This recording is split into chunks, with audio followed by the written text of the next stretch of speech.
이 시간에 또 수요일 밤에 또 이것저것 또 다른 것 찾지 않고 주님께 올라오신 우리 여러분들에게 하나님의 은혜가 임하기를 소망합니다.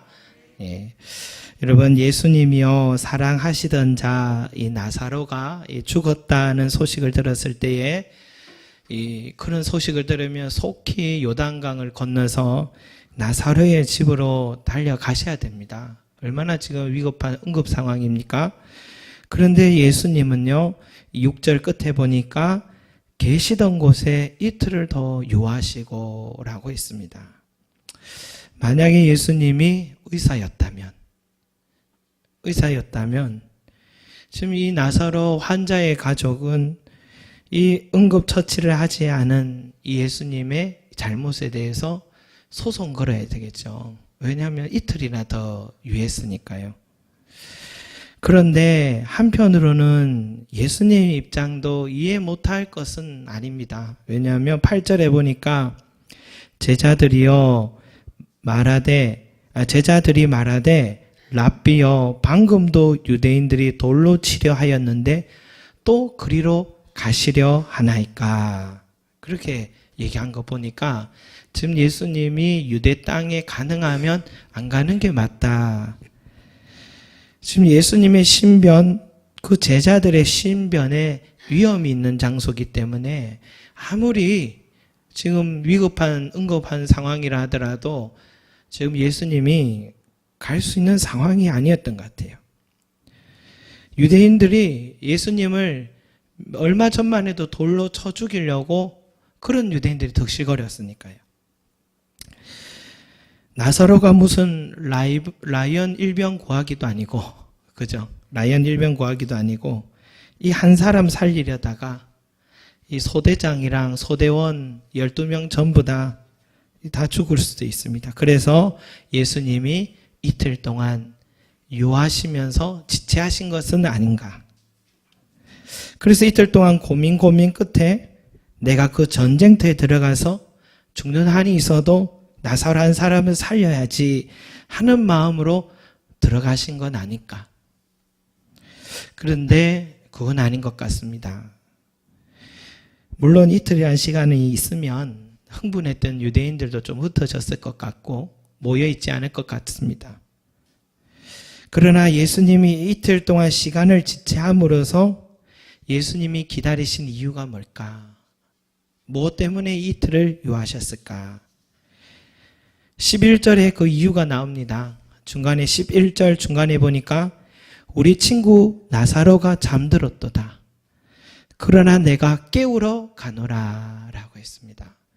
예수님이 지체하신 이유가 바로 여기 있습니다. 이틀 동안 지체하신 이유는 나사로가 잠들기를 기다렸다라는 겁니다. 왜 나사로가 잠들기를 바랐는가? 여러분, 물에 빠진 사람 구조할 때 의식 잃으면 그때 구해라 이런 말이 있잖아요. 안 그러면 물에 같이 빠진다. 의식이 있을 때 구하면 그런 말이 있는 것처럼 어느 정도 의식을 잃고 잠든 상태를 기다린 것인가? 제자들도 잠들었다니까 정말 잠든 줄 알았습니다. 그래서 주여 잠들었으면 낫겠나이다. 아주 희망적인 말을 합니다. 근데 예수님이 여기에서 나사로가 잠들었다라고 말한 것은 그 다음 뭐라고 합니까? 그의 죽음을 가리켜 말씀하신 것이라 말씀하셨습니다. 다시 말해서 예수님이 이틀 동안 나사로가 병으로 인해 심각한 상태에 있을 때에 이틀이나 지체하신 이유는 유대인들이 무서워함도 아니고 잠이 들어서 수면 마취되는 상태를 바람도 아니고 나사로 그가 죽기까지 시간을 기다렸다. 죽기까지 기다리셨다라는 것입니다. 그러면 왜 나사로가 죽기를 기다리셨을까? 15절에 이렇게 말합니다. 같이 읽을까요? 15절 시작. 내가 거기 있지 아니한 것은 너희를 위하여 기뻐하노니 이는 너희로 믿게 하려 함이라. 그러나 그에게로 가자 하시니. 아멘. 예수님이 죽기까지 기다리신 이유가 뭐라고요? 이는 너희로 믿게 하려 함이라. 믿게 하기 위하여서 기다리셨다라는 겁니다. 저희 집에 두 아이가 있는데 첫째는 아들이고 둘째는 딸인데요. 저희가 처음 이곳으로 이 송림동 땅으로 이사를 왔는데 이사를 하고 나니까 참 미안하더라고요. 저는 제 목회만 생각을 했던 것 같습니다. 자녀들의 마음을 고려를 하지 않고 이사를 결정했더라고요. 이전에 살던 곳에서 첫째가 동네 아이들과 절친을 많이 가졌습니다. 사귀었는데 그날은 매일매일이 행복했죠. 그런데 아빠가 갑자기 이사를 가게 되었다 하니까 아이가요, 그날 많이 울더라고요. 충격 그 자체였습니다. 자기에게. 저도 어린 때에 이사를 참 많이 했는데 그때는 이사를 하면 하는가 보다 그렇게 생각했습니다. 새 학교에 전학을 하면 전학했나 보다 그렇게 생각했는데 요즘 아이들은 그렇지가 않더라고요. 새로운 환경에 가서 적응한다는 것이 얼마나 어려운 일이고 새로운 친구를 만나는 것이 얼마나 어려운 일인지 저는 소홀히 생각한 면이 분명히 있었습니다. 그런데 이제 한 2년 이렇게 3년 지나니까 이제 마음에 맞는 친구들을 여기서 찾고 저녁이면 주말이면 친구들과 뛰어놀고 들어오는 모습을 보면 이 공부하고 또 핸드폰에만 빠져있는 모습보다는 참 육체적으로 정신적으로 건강하다, 좋다 이런 생각도 들어서 그렇게 논다고 하면 갔다 오라고 얼마든지 얘기하면서 마음 한켠에는 미안함이 조금씩 덜어져 가는 그런 마음도 있습니다. 또 둘째도 점점 커가면서 친구를 사귀어가고 있는데 이 첫째는 자기 스스로 친구들을 만나고 하는데 둘째는 아직 스스로 친구를 찾을 수가 없어서 상대적으로 좀 어려웠던 시간을 또 갖기도 했습니다. 근데 요즘 손목에 전화기를 하나 달아줬더니 자기가 직접 전화를 하고 스케줄을 만들고 그래서 휴대폰 제한 요금을 뛰어넘고 있습니다. 그래서 이게 아닌데 하고 지금 막 설명을 해주는데 무슨 말인지 이해를 못하고 있더라고요. 그러면서 또 한편으로 또 둘째도 이제 또 친구 관계가 이제 전성기를 맞아가고 있습니다. 근데 참 신기한 일은 첫째가 전성기를 맞는 동안에는 둘째가 아주 심심했는데 최근에 손목시계를 손목 휴대폰을 갖고부터 둘째가 전성기를 맞기 시작하니까 아주 최근인데요. 첫째가 갑자기 친구 관계가 하락 추세에 가기 시작하는 겁니다. 이번 주에 너무 가까운 친구에게 이 서운한 감정이 들었던가 보더라고요. 조용히 집에 와서 눈물을 흘리더라고요. 들어보니까 나름 속상한 일이겠다 하는 생각이 들었습니다. 일단 이 부모로서 어떻게 도와줘야 되나 싶어서 그날은 이 주중에는 허락 안 하는데 TV도 보게 해주고 또 피자도 시켜주고 그렇게 위로를 해줬습니다. 그 순간에는 그 슬픔이 온데간데 없고 아주 행복하게 먹고 TV에 빠져 있더라고요. 그 아이에게 이렇게 말해줬습니다. 아빠도 이 친구 관계가 그런 일들이 참 많지. 너희들만 그런 게 아니야. 어른이 되어도 여전히 그건 어려운 일에 빠질 때가 참 많은 것 같다. 그렇게 말해주고 밤에 기도도 해주고 잠을 잤습니다. 다음날 아침에도 아침 기도 시간대 같이 이 아이를 위해서 기도도 해줬는데 다행히 그날에 쉽게 화해를 하더라고요.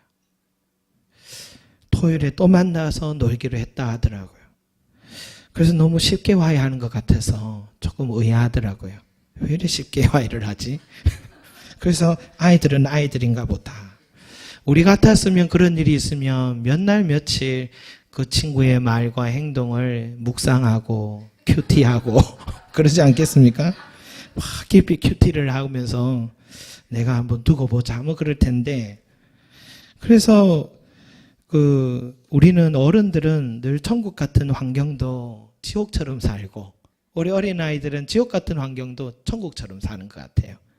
그래서 예수님은 어린아이들을 보면서 이 어린아이들이 천국의 주인이다. 그런 얘기를 하신 것 같아요. 제가 이 두 아이의 과정을 가만히 지켜보면서 둘째가 행복한 시간을 갖기 시작하니까 첫째에게는 마음의 어려움이 찾아오는 이 타이밍들을 보면서 어쩜 이리도 절묘할까. 누가 짜놓은 것 같았어요. 관찰합니다.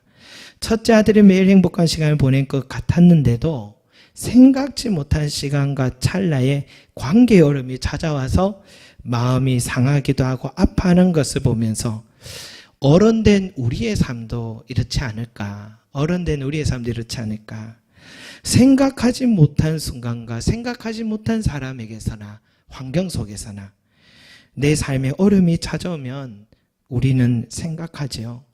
처음에는 상대와 환경을 탓하고 원망합니다. 그런데 시간이 조금씩 지나면서 나 자신도 돌아보게 됩니다. 내가 모르는 나의 모습이 있는 건 아닐까? 나도 잘못이 있는 건 아닐까 돌아봅니다. 그러면 내가 인지하지 못한 실수, 잘못한 것들, 상황, 관계의 어려움들을 이제 다 보게 되는 거죠. 내 행동에 수정할 건 수정하고 관계를 개선할 건 하고 새롭게 요구되는 상황에 적응하는 것, 이런 걸 우리는 뭐라 합니까? 성장한다, 성숙한다, 그렇게 표현하죠. 철이 든다, 그렇게 말합니다. 그래서 인생은 자꾸만 철이 들어가는 시간들인 것 같습니다. 그런데 신앙의 세계도 마찬가지 같아요. 생각하지 못한 고난이 찾아오면 그것이 관계의 문제가 될 수 있고 건강의 문제일 수도 있고 경제적인 어려움일 수 있는데 이 사방이 다 막힌 상태에 우리가 들어오게 되면 왜 내게 이런 어려움을 주셨냐? 하나님은 원망합니다. 그렇게 하나님을 원망하는 것을 보게 됩니다. 여러분, 이 원망하는 것, 이것도 제가 보기에는 신앙인 것 같아요. 그렇게 하나님을 믿으니까 원망도 하는 것 같아요. 잘 될 때는 하나님께 감사 안 하다가 어려우면 하나님 원망합니다. 어쨌든 그것도 괜찮은 것 같아요. 하나님 인정하긴 인정하는 거니까. 처음에는 나를 왜 이렇게 내버려 주셨냐? 왜 나를 이렇게 도와주지 않으시냐? 왜 나는 남들처럼 평범하게 살도록 하지 않느냐? 깊은 절망과 원망이 생겨납니다. 그러나 여러분, 그 고난의 시간 속에서 많은 것들을 돌아보게 됩니다. 내가 무슨 잘못이 있나? 내가 하나님과의 관계에 어떤 문제가 있었던가 돌아보게 됩니다. 그러면서 깨닫는 겁니다. 아, 하나님이 나에게 이런 뜻을, 이런 마음을 전하고 계신 것이구나. 그걸 기도 중에, 말씀을 묵상하는 중에, 설교를 듣는 중에, 성도들과 교제하는 중에 문득 나에게 깨달음을 주시는 것입니다. 바로 이거구나. 하나님은 나에게 이걸 말씀하시는 것이구나. 깨닫는 것입니다. 그걸 깨달을 때에 나의 마음과 행동에 변화가 옵니다. 말씀으로 가르쳐 주신 대로 내 삶을 수정하고 클리크 수정을 하는 것입니다. 그때부터 하나님과의 관계가 이전과 더 달라집니다. 더 가까워지고 더 깊이 있는 사귐의 삶을 살아가게 되는 것입니다. 이것을 우리는 믿음이 자랐다라고 말합니다. 믿음을 얻었다라고 말하는 것입니다. 바로 이것을 그렇게 말한 겁니다. 그래서 다윗이요, 이 시편 119편 71절 72절에요. 이런 말을 한 적이 있습니다. 고난 당한 것이 내게 유익이라. 이로 말미암아 내가 주의 율례들을 배우게 되었나이다. 주의 입의 법이 내게는 천천 금은보다 좋으니이다 라고 고백했습니다. 고난 당하는 게 유익이라 했습니다. 이에 대해서 바울은 뭐라고 했냐면, 우리는 우리 자신이 사형 선고를 받은 줄 알았으니 이는 우리로 자기를 의지하지 말고 오직 죽은 자를 다시 살리시는 하나님만 의지하게 하심이라 라고 고백을 한 겁니다. 여러분, 우리는 다윗, 사도 바울 보면 어떻게 저런 믿음을 가졌을까? 참 대단하다 이런 생각을 하는데, 그 사람들은요, 자신들의 믿음이 자란 것이 자기 스스로가 성품이 특별해서가 아니라, 지혜로워서가 아니라 고난 때문이었다고 고백하고 있습니다. 고난이 나를 이렇게 만들었습니다. 고난이 나를 이런 믿음의 사람으로 만들어준 겁니다. 고백한 겁니다. 고난이 아니었다면 내가 하나님의 말씀을 깨닫지 못했을 것입니다. 고난이 아니었다면 나는 여전히 하나님을 의지하기보다는 내 자신을 의지하고 지금도 그렇게 살아가고 있었을 것입니다. 솔직한 고백을 한 겁니다. 고난 때문에 다윗이 그런 사람이 되었고 고난 때문에 바울이 그만한 믿음의 사람이 된 것입니다. 여러분, 오늘 나사로의 가정에 찾아온 이 고난과 슬픔, 예수님은 그 슬픔의 시간을 이틀이나 지체하면서 죽기까지 기다리셨습니다. 이틀밖에 되지 않았다 생각할지 모르겠지만 여러분, 죽음 직전에 있는 당사자와 그의 가족들의 입장에서는 하루가 천일 같지 않겠습니까? 결코 짧은 시간이 아니라는 것입니다. 그 긴 고난의 시간을 통해서요, 주님께서 이 나사로와 그의 형제들에게 주고 싶은 것은 무엇이냐? 바로 믿음입니다. 그 고난의 시간을 통해서 이 형제들에게 주시고자 한 것은 믿음을 주기를 원하신 것입니다. 이 고난을 통해 우리의 생명을 낸 것이 이토록 허무한 것이고 내 힘으로 내 삶을 하루라도 연장시킬 수 없는 참으로 초라한 나 자신임을 발견하는 겁니다. 그러나 이 고난의 시간을 통해 다시 한번 깨닫게 되는 것은 오직 의지해야 할 분은 하나님밖에 없고 하나님은 나의 생명을 다시 살리기도 하시고 연장시킬 수도 있는 전능하신 분이심을 우리가 깨닫게 되는 것입니다. 이것을 깨닫는 것을 뭐라 하느냐? 믿음을 얻었다. 믿음이 자랐다. 그렇게 말하는 것입니다, 여러분. 여러분, 오늘 저와 여러분의 삶에 혹여나 고난 중에 계십니까? 하나님의 자녀에게 있어서 이 고난은요, 약간의 불편함은 있겠지만 유익이 더 많다고 한 다윗의 고백을 마음에 꼭 새기시기 바랍니다. 고난을 통해 더욱 하나님을 의지하게 되었다고 한 바울의 말을 마음에 꼭 새기시기 바랍니다. 이사야가요, 만일 너희가 굳게 믿지 아니하면 너희는 굳게 서지 못하리라. 너희가 굳게 믿지 않으면 너희는 굳게 서지 못하리라. 그렇게 말했습니다. 하나님께서 우리에게 고난의 시간을 허락하신 이유는 뭐냐? 우리의 믿음을 굳게 세워주기 위함입니다. 그 굳게 세워진 믿음이 있어야만 이 세상에서, 이 영적 전투에서 승리할 수 있기 때문에 하나님은 오늘도 우리에게 이 고난의 시간을 통해 훈련하고 계신다는 사실을 잊지 마시기 바랍니다. 그래서 여러분, 고난이 찾아오면 이 시간이 왜 이리도 길까? 낙심하지 마시고, 하나님이 나에게 굳센 믿음 주시려는 거구나. 더 큰 믿음 주시고, 더 큰 은혜를 베푸시고, 더 큰 위로를 주시려는 것이구나. 당당하게 맞서서 인내하고 기도하고 더욱 하나님을 가까이 하시는 저와 여러분이 되시기 바랍니다. 때가 되면 죽은 나사로도 살리실 만큼 놀라운 위로의 주님이 우리와 함께 도와주실 줄로 믿습니다. 이 믿음으로 승리하는 저와 여러분이 되시길 바라겠습니다. 아멘.